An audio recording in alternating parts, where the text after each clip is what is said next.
जय मां शारदे, सनातन धर्म की जय हो, वंदे मातरम। प्रिय दोस्तों, मैं आज आपको ज्योतिष में एक तकनीकी शब्द है वेद, उसके बारे में बताऊंगा। जो जन्मपत्री देखते समय ब्राह्मण इसका इस्तेमाल बहुत से कम लोग करते होंगे या तो नहीं करते हैं।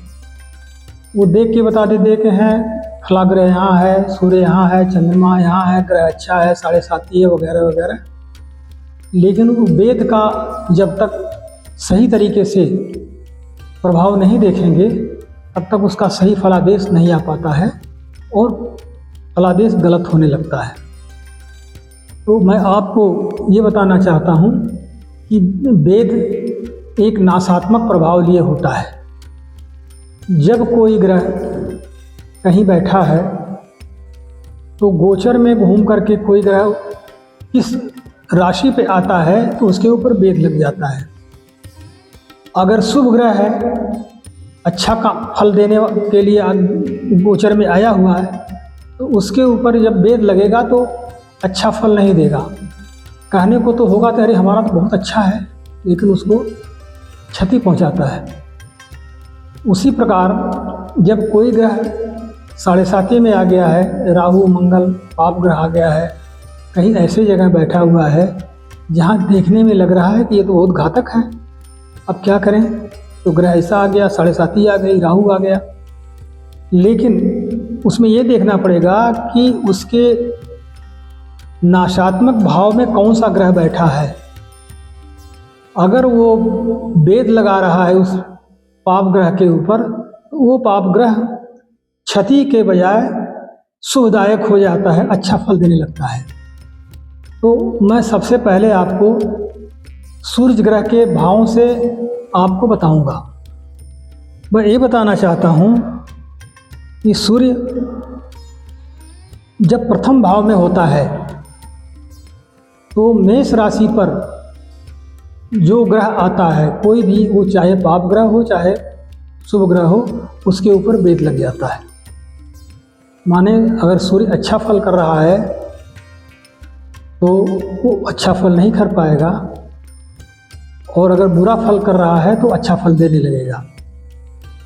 उसी प्रकार सूर्य यदि द्वितीय भाव में है तो वृष राशि पर जो ग्रह आएगा वो उस पर वेद लगाएगा, अच्छा या बुरा फल देना शुरू कर देगा।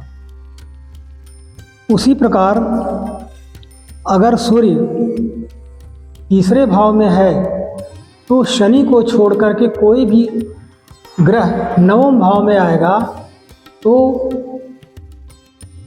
सूर्य के दोषों को, या सूर्य तीसरे भाव में अच्छा होता है उसके अच्छाई को ख़त्म कर देगा। लेकिन शनि के साथ ऐसा नहीं है। शनि का और सूर्य का एक दूसरे पर वेद नहीं लगता है।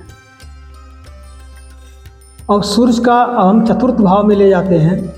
अगर सूर्य चतुर्थ भाव में है तो उस राशि से, उस चंद्र राशि से छठे भाव में जो ग्रह होगा, कोई भी ग्रह होगा, 9-8 में से कोई भी ग्रह होगा, तो वो उस सूर्य के अच्छाई या बुराई पर प्रभाव डालेगा। अगर सूर्य पंचम भाव में है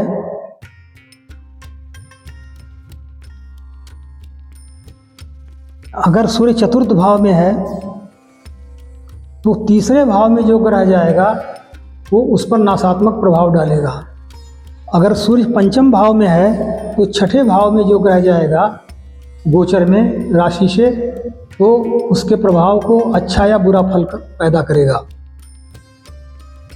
अगर चंद्र राशि से छठे भाव में सूर्य है तो 12वें भाव में जो भी ग्रह होगा वह सूर्य के प्रभाव को प्रभावित करेगा। सूर्य छठे में अच्छा माना जाता है, इसलिए 12वें भाव में जो बैठा हुआ ग्रह है उसके शुभत्व को नष्ट करेगा।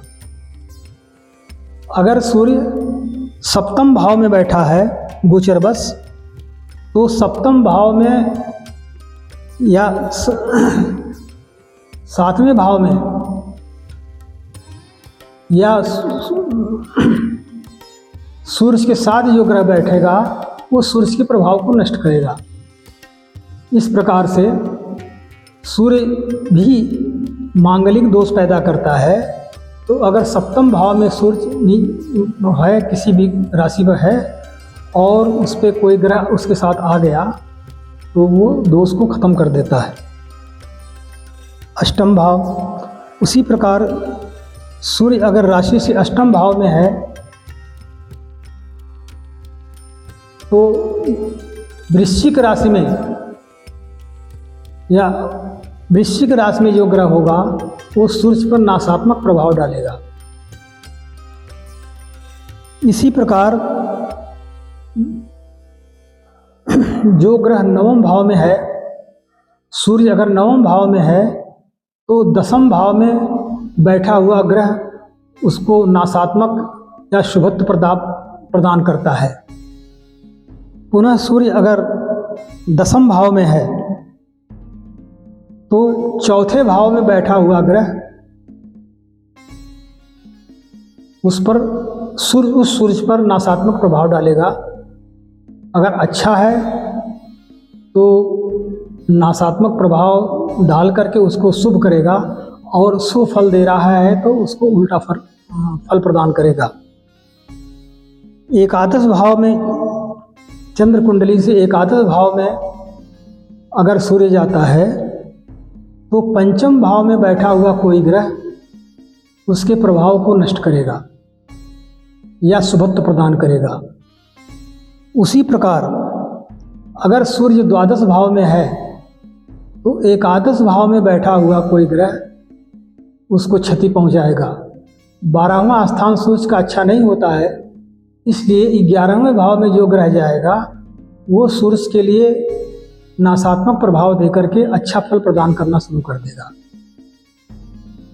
तो दोस्तों, मैं इस बार सूर्य के वेद के बारे में बताया और जब भी गोचर में ग्रहों को ग्रह जाए तो आप ऐसा न मान लें कि ये हमारे लिए बहुत अच्छा कर रहा है या बहुत बुरा कर रहा है।